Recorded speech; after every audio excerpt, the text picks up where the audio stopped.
So what I'm going to show is a short documentary that I made, God, how long ago was it now? 2 years ago. That I'll explain how that documentary came to be briefly. It's a 30-minute documentary, so I hope you guys have patience for it. But I wanted to just pick up on some of the ideas really quickly and maybe connect this to our context coming from the U.S. And I think that within a lot of these figures that have been discussed so far, to bring into this question of a kind of character of disposable people, or people who become disposable or aren't somehow worth caring about. I wanted to bring into, I think it's really necessary to bring into that, while there might be new ways in which we're seeing that mapped out across different populations, at the same time that,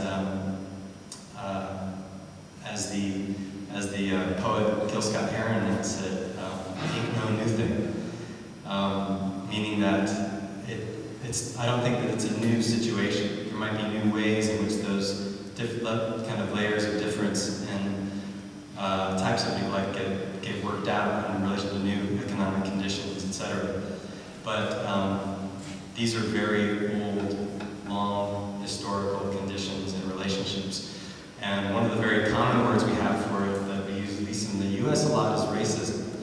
And so and a lot of times people think that, well, because we've gotten rid of things like slavery and colonialism, we've gotten rid of the sort of hard, concrete institutions of racism, such as racial segregation, where there are laws enforcing apartheid separations between people in society. A lot of times we think that because we've gotten rid of those concrete laws, that somehow racism is over. And I think it's very important to, I think one of the problems with that is that when we start to look at the kind of problems that we see in something like Katrina, or maybe also things that are less obvious than Katrina, which are around us all the time, we start to come up with these kind of states of confusion, like why are things like this, and how could things be this way?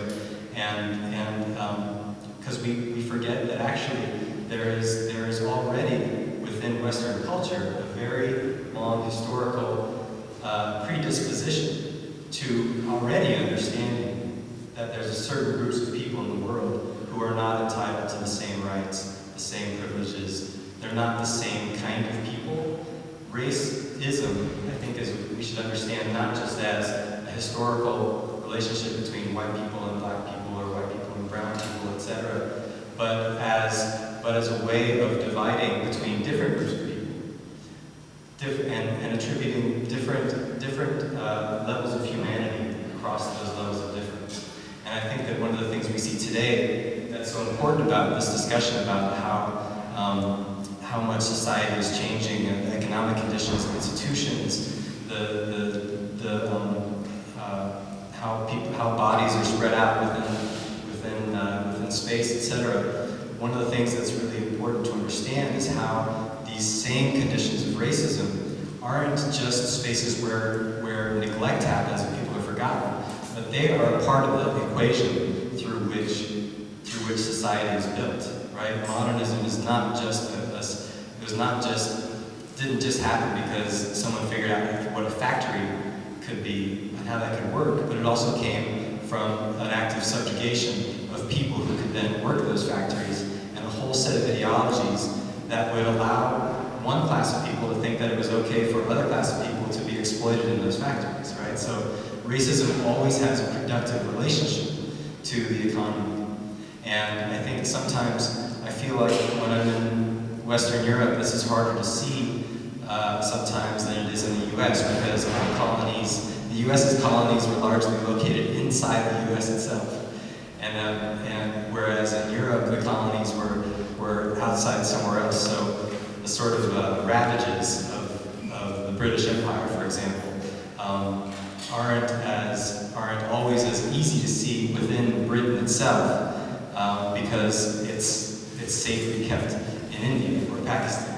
And we forget what relationship something like the war in Iraq might have to those kind of conditions. So I think I just want to start out by saying that it's really important that we that these kinds of questions are connected to the history of ideology and the history of a certain part of who we are as the West, which is racism. It's really important to keep that in mind. So one of the things that to lead that into this video, what I've been doing in the U.S.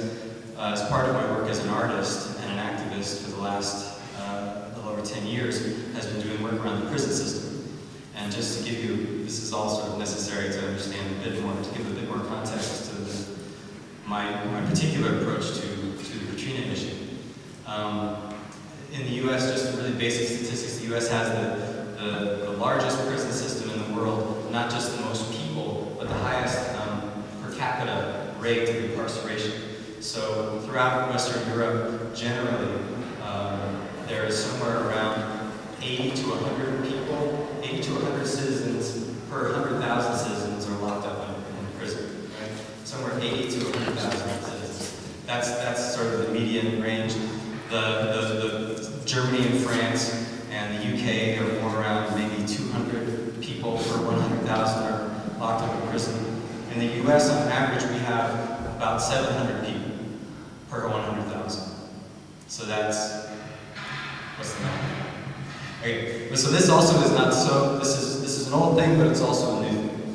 And the way in which it's a new thing, the way in which it's an old thing is that prisons in the US have a very unique relationship to the abolition of slavery, which is the sort of birth of the prison, as we talk about in the US, really flourished after slavery was abolished. And the prisons became a sort of replacement or compensated as a way of achieving free labor by using prison labor after slavery was abolished. So slavery was actually moved inside the prison. That was the first time that slavery was actually written into the Constitution, where it said that slavery will be abolished, except in instances of when someone's been convicted of a crime. But the way that it's new is the way that actually the prison system has grown tremendously since 1970, and this is since the Civil Rights Movement, the Black Power movements, and people's movements, and that came up in the late 60s and 70s. This is when we actually started to see, I don't think so coincidentally, the radical growth of the prison system in the U.S. What I mean by radical growth of the prison system since 1970 is that in 1970 we had 280,000 people in prison, and today we have about 2.2 million people in prison. So that's 750% growth that we've seen in the U.S. And there's a lot of factors to this, but one of the main factors in this can be illustrated very well in relation to New Orleans, because when we talk about how there was this class of people that were just sort of disposable in New Orleans, that has a very specific history, which is that that class of people who were seen as disposable were treated that way, who were actually criminalized in the rescue efforts after the storm and during the storm. They had a very specific function in the economy in New Orleans, right, which was largely a sort of service economy for tourism. But New Orleans used to be not just a tourist town so much, but it was a port town. And the class that is now this kind of class we're referring to a bit problematically as disposable are people who largely no longer have a functional place in the economy anymore. Meaning that the docks have been mechanized or shut down. The jobs that most of the people were there for the working class jobs are no longer there. So you have this tremendous unemployed class, which falls very neatly along racial lines. So it's very much the African American population that falls into that category of being sort of rendered without function in New Orleans. And the sort of time period through which we've seen this sort of massive, just general layoffs of people, where people have just lost their jobs, has been not just happened in New Orleans, but has happened throughout the U.S. It's happening here, it's happening in many parts of the industrialized world. And one of the things that I think that we can see the prison system is having accommodated U.S. or responded to is replacing replacing basically jobs that people used to have. And then instead of having social welfare institutions that would bring those people back into either some sort of job training or provide housing, provide welfare, provide education for new kinds of jobs, etc., those parts of the governance are themselves being challenged and attacked. And as David Harvey talks about in terms of the phenomenon of privatization, what we actually see is those institutions in the U.S. being turned to by capital, by corporations, by the capital class as a source of revenue, as if the educational institute, as if the educational sphere is actually a resource sphere that you could exploit as a business, and you could make money off education and treat it like you could treat a factory. This is happening in education. It's happening in the prison system. This is actually how I got involved in working around the prison system, was them trying to privatize the prison system. And it's happening in healthcare. It's happening in every possible sort of sphere in which the government tries to account for how people live. There are private corporations who are coming in and using that. Basically, what it basically is graft.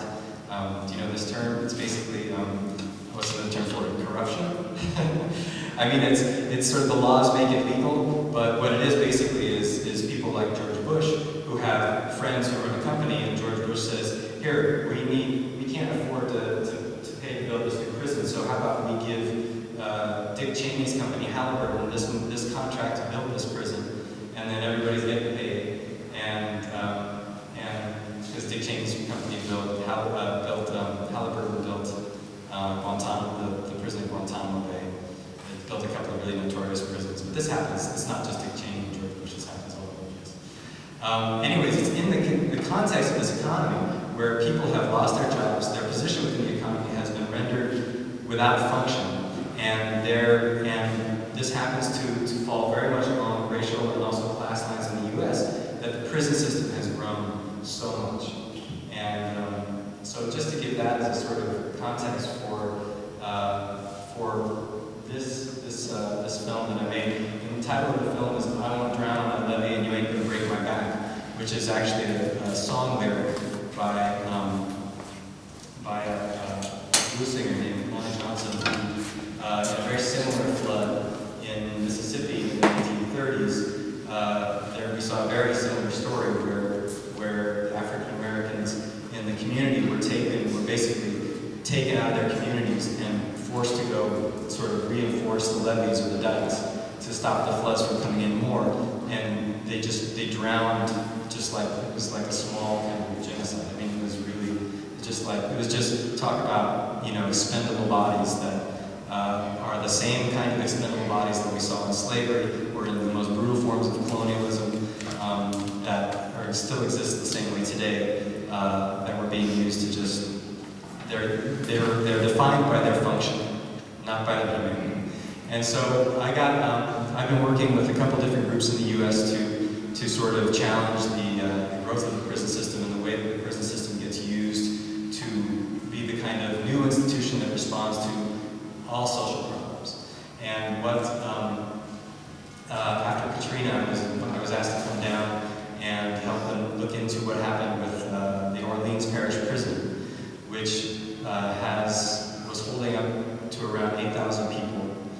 And the Sheriff's Department, as they were preparing for Katrina, refused to evacuate the prison.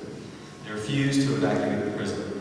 And there was a kind of offhanded comment that the sheriff made about these people deserve whatever they get. And so this video came out of me going down and participating in a sort of investigation as to what happened. Because after the prison was not evacuated and the flood happened, there were a lot of people who drowned inside the prison. And to this day, the government has not responded in any way to investigate how many people were drowned or to find out where missing people are.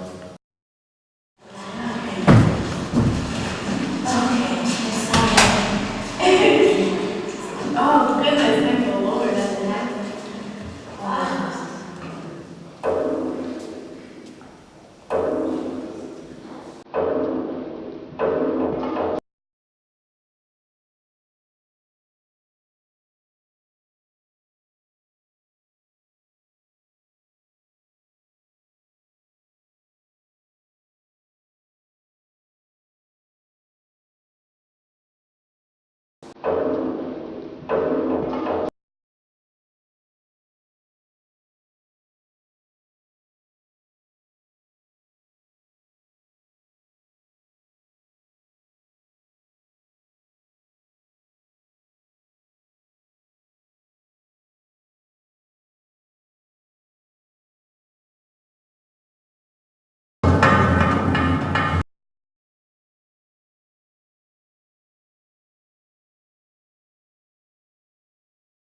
laying in the water, trying to get trapped in the top of the boat. And older guy, who didn't have any nerves, who didn't try to help. And when we got out was, you find out, we had to kick the cell for maybe like hours. And the cell phone, it sits on his head. And you have to kick it off the head. When you kick it off the head, you have to slide off the door. And cut the 3 years. I'm trying to explain it as best I could. It's 2 levels. You got an upper level and a bottom level. The guy on the bottom level was totally stuck in his water. Light was out. So we had to get on the top level and come down and help those guys. And before we said, they left. Wait a second. You're saying the police, the guards were gone? Oh, the dog was gone. There was only the prisoners? The dog was, that's us. And you were locked in? Right. Late today, with the water still rising in New Orleans, they had to start evacuating thousands of prisoners from the Orleans Parish prison. Cells were rapidly filling with water, and some inmates crawled through the concrete walls while water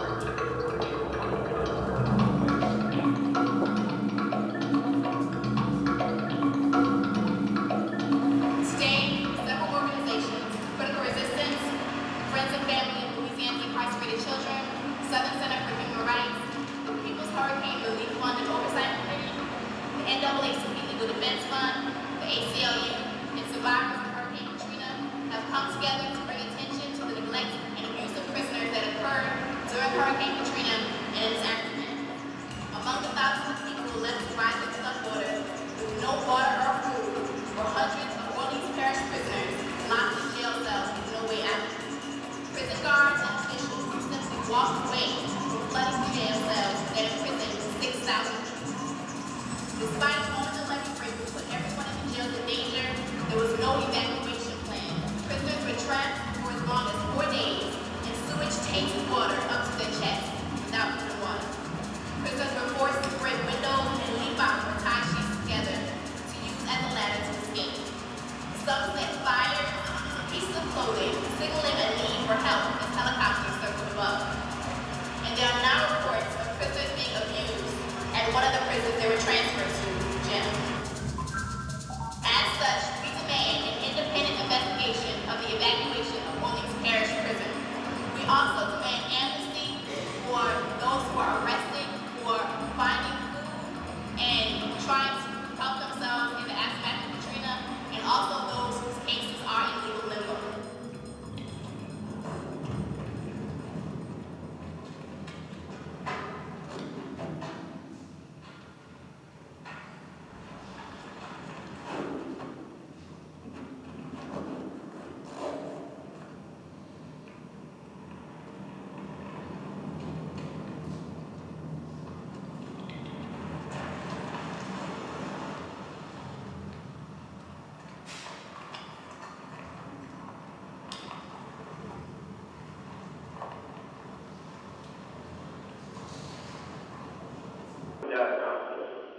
He broke the windows to try to send for help.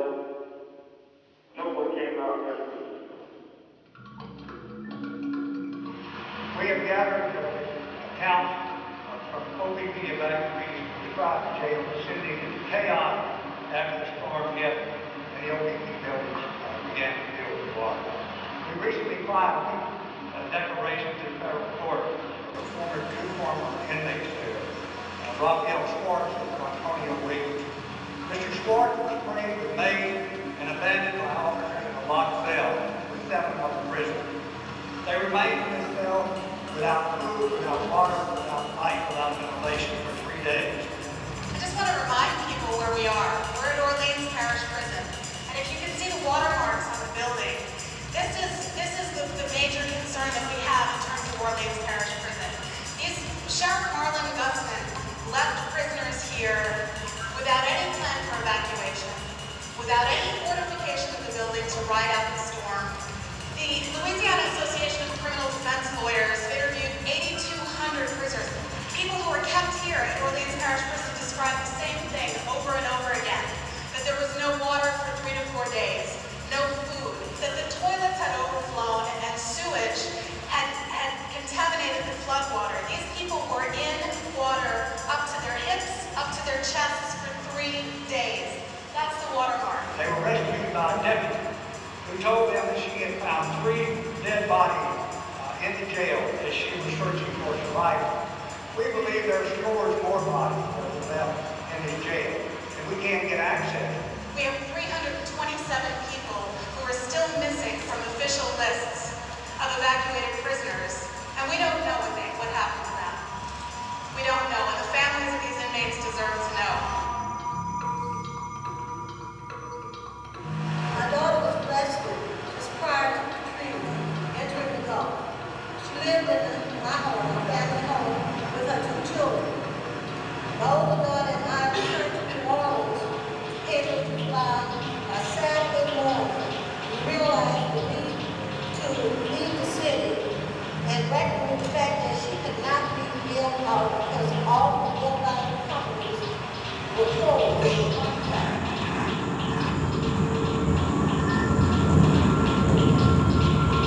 The hurricane comes and goes. Water comes and stays. Is she safe? Is she even alive? Do they have food or water? Is she fine? Was she evacuated? How? Where to?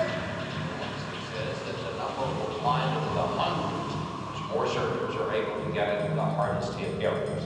80% of New Orleans is still underwater, and the water is rising because of another break in the levee.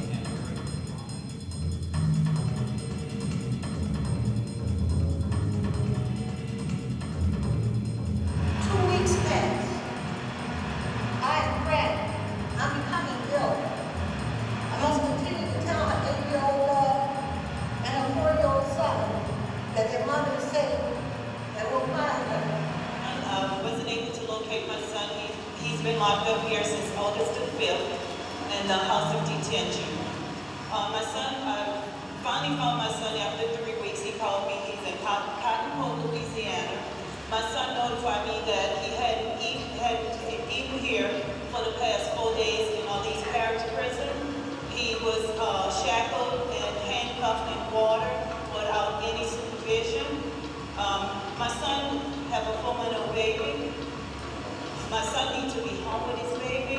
He also needs to be home with his family. And I'm just speaking out on behalf of my son because he can't speak out for himself.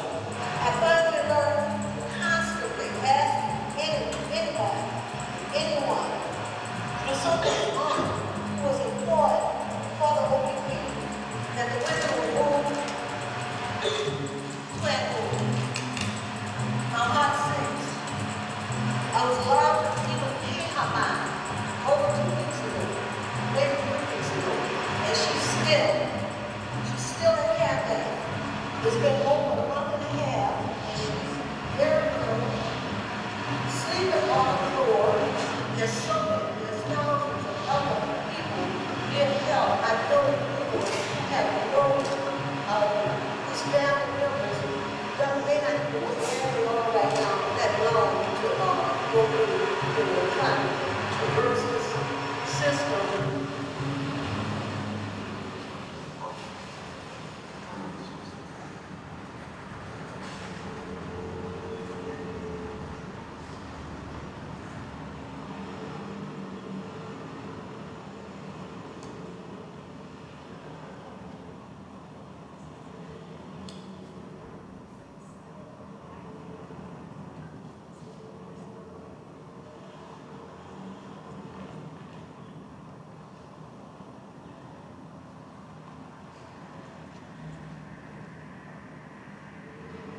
Despite orders to release prisoners, state and local correctional officials are not releasing them. Lawyers have had to file lawsuits to force authorities to release people from prison who have already served their entire sentences. Both Mr. Schwartz and Mr. Williams described their early evacuation to the Hunt Correctional Facility, where they were housed on a football field with several hundred other evacuees. They spent days on this football field without any correctional man or women in oversight. People who are currently being detained at the Hunt Correctional Facility, at the Louisiana Correctional Institute for Women, who are completely without lawyers, who have not had contact with anybody in the outside world, who have not been able to tell their families where they are, who for weeks did not even know whether their family members were alive or dead. LDF and Human Rights Watch just last week also conducted an investigation of widespread abuse at the jail facility. And the stories that we heard at that facility were an outrage. There were people who when inmates were getting into fights, were being taken, pulled apart, beat up by 4 to 5 guards while they were in restraints and handcuffs, and being ordered to lick their blood after they had been on the floor after having been beaten by these guards. What is the penological justification for that? These were grown men who were terrified of even speaking to Human Rights Watch and the Legal Defense Fund for fear of retaliation after we left the facility. Just so we're clear, we're 44 days in the storm, and there are a few thousand people who are incarcerated who should be free. Let us be real clear on that. Ms. Francois just talked about her daughter. She paid the bond 2 weeks ago. There are hundreds and hundreds of other persons who have paid bonds, but they're still incarcerated. There are persons who have served their sentences, but they're still incarcerated. There are persons who are locked up for chippy little parole violations, such as not reporting to the parole officer on the appointed day. They are still locked up. All of these sons and daughters and mothers and fathers need to be with their families in this time of crisis. The first things I ran into, grandmother was like, I'm hoping you can help find my grandson. And I was like, okay, where am I seeing? She said, well, we finally made it out of where we lived on, after the storm. It was like Tuesday morning or whatever. We sat on the highway, on that freeway, waiting for folks to come with like 6, porta potties for a growing number of hundreds and then thousands of people were waiting there. The buses kept coming and going, and no one knew why or why not people were getting on them or not. There was like no order to it all. There was no food. There was no water. After 3 days of sitting there, the bus finally pulls up and they tell us in our group that we can get on. Me and my 14-year-old grandson start getting on the bus, and my grandson pushes somebody to get close to me. And the police officers pulled him off the bus and handcuffed him, and that was the last time I saw him. I was driving in the bus while the cops had him outside.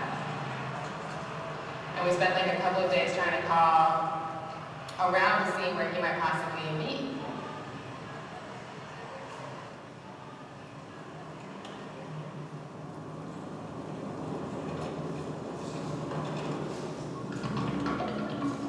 A makeshift jail has been established in Orleans Greyhound Station, and Golden Prison Warden Merle Payne, brought in to run the jail, has declared that the construction of this makeshift jail is a real start to rebuilding New Orleans.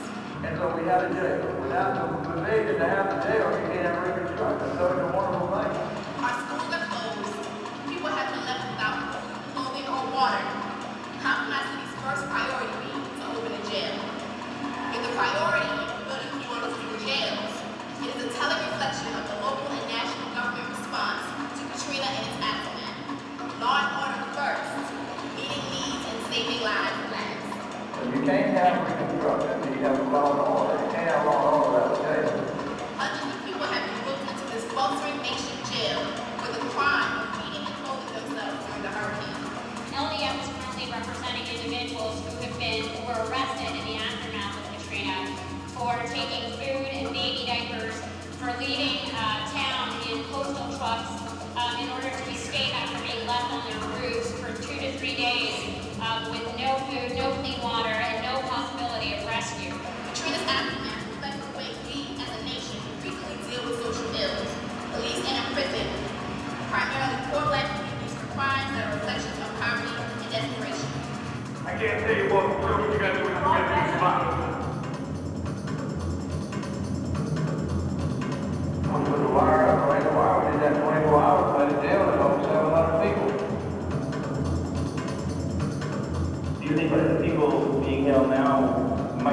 give much for this press on the people. Well, I think a litter is about the same level as grave robbery.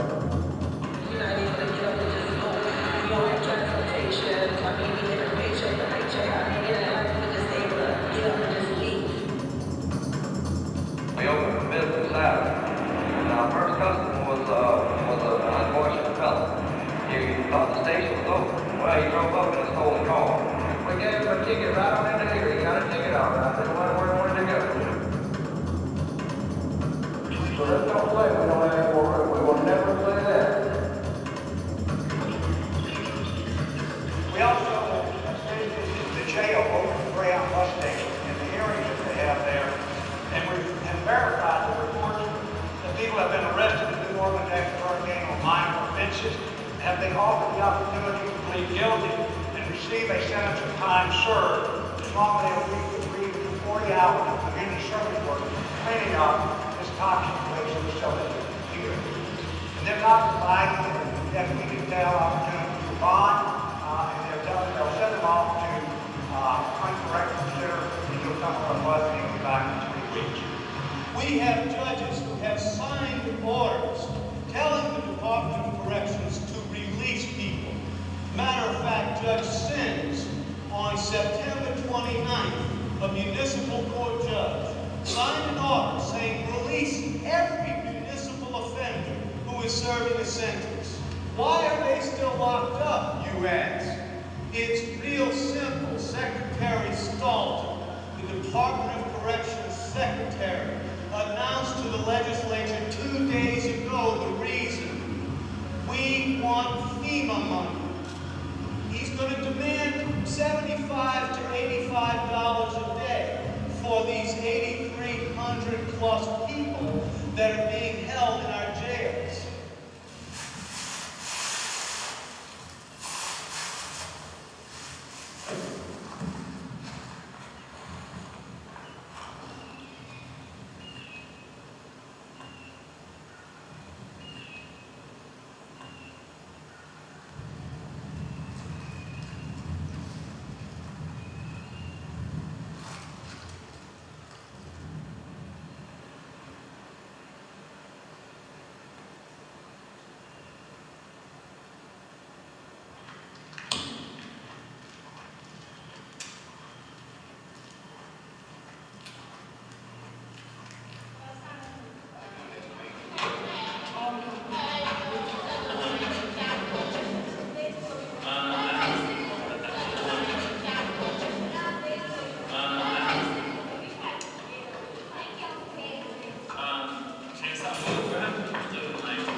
And it's because they're not making it very easy. There are no jobs. There's very little housing.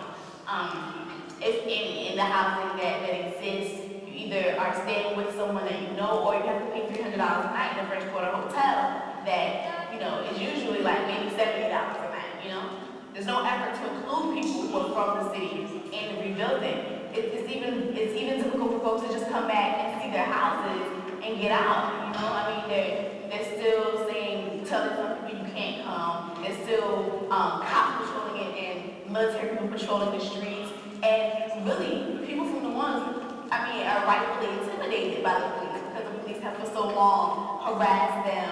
And there's this culture of harassment and intimidation.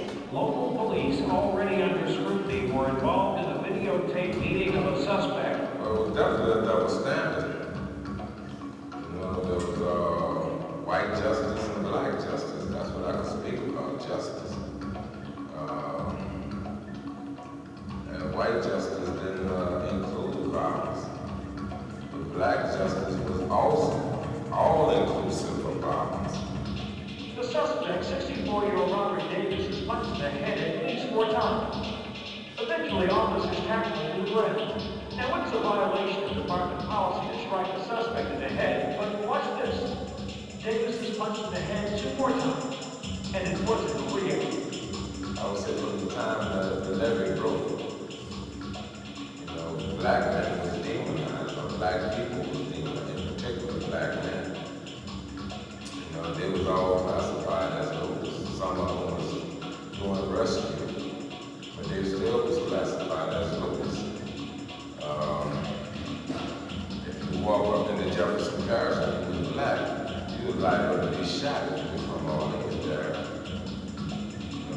That's how distinctive it was. It was a curfew that only applied to blacks. You know, if he was white, he was able to break the curfew and maybe get a warning. But if he was black, he was either shot or beaten down. I couldn't walk upon police there. If I got as close as I am to you, and the weapon was drawn on, you know, that's the closest that I was able to get to a person. You see it all over. When we went to Lake Charles, they were having this whole conversation to build a fence around the convention center because they were expecting the those folks to stay in that building for a long time. And it literally moved most of the white folks out of one of the centers, the convention center, and put them into the Burton Coliseum. So they, in effect, sort of segregated the shelter and then built a fence around, you know, the one where it was where black folks were living. And just that level of like immediate, you know, like immediate sort of dealing with locking people in, you know, shelters so that they couldn't leave at night, you know, building fences, patrolling with National Guardsmen, just like, yeah, it was really, it's deep and everywhere. I've been to Louisiana in the towns where evacuees are, there's like this whole, you know, this emerging conversation that's completely racialized about from the Mormons and lock your doors in Lake Charles. We saw like double, you know, cops in the malls and in the restaurants, and I mean, it was really, you can totally see the kind of clamp down. Authorities have questions about what happened in this shootout a week after Katrina. Police say they killed 2 residents. Saturday night's arrest here on Murphy Street is just the latest incident for a police department plagued by trouble since Hurricane Katrina and even before. Back in the 90s, the NOPD was hounded by charges of brutality and corruption. And I guess when you really find out, you'll find out that most of the people that have been accused of bullying, you know, was only either trying to survive or happen to piss a police off. And that was the key word.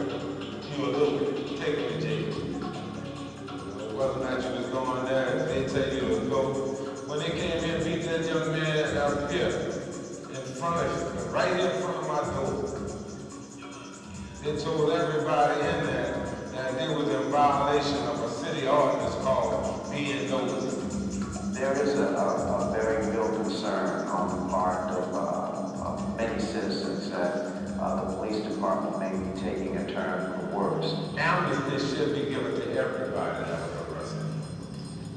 You know, something's wrong with that. You can't tell me that there's no justice when you got one set of people that can't even, that the city and nobody's providing no services for. So they try to survive. And they was demonized for it.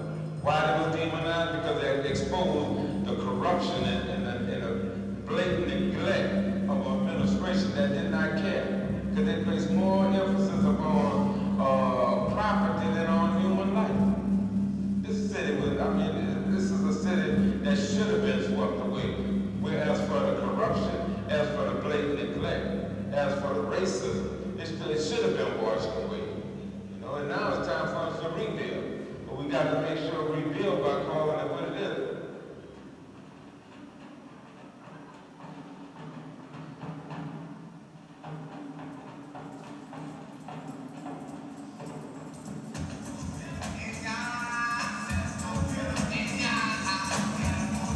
It is time to rebuild New Orleans.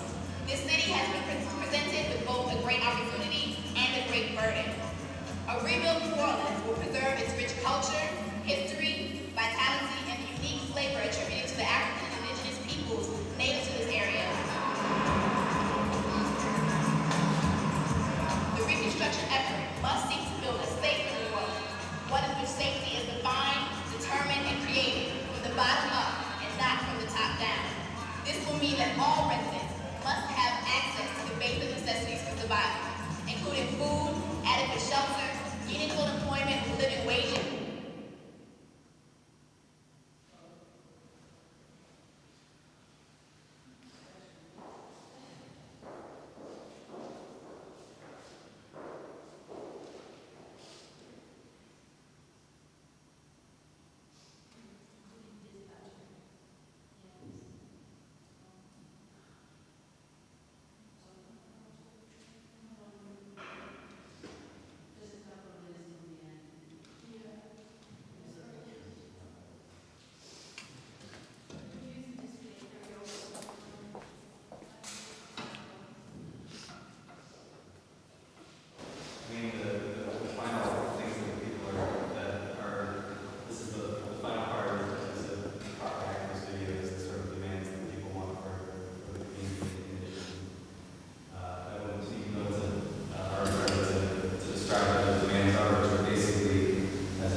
distribution of the authority in terms of who has input into what reconstruction actually means. Because if New Orleans is rebuilt in the same way that it was already built up, that will include the same kinds of levels of neglect and racism that made New Orleans what it was leading up to the storm. So, in essence, what they're arguing primarily